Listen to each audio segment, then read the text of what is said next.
Itoophiyaa dullatti leellisaa jirti jarri garaa kootu naaree onnee koo na gubate warri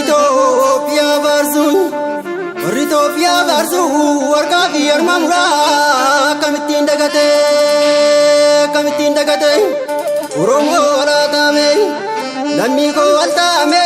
diinni kee baduu jiraay Oromoo altaame naftanyaan baduu jiraay mul'anni abbaa daamu mul'anni fayyoo galaas galma ga'uutti jiraay dammaqaa wal dammaqsaa Oromoo walla keenyaa imaanaan taaddee birruun imaanaan laggee wagii hamma garsaa bariidhaa imaanaan waaqoo guutuun imaanaan alee qixxoon imaanaan adii gammadaan imaanaan mullee fayyoon imaanaan uree girmaan hayyoo wareegamtoota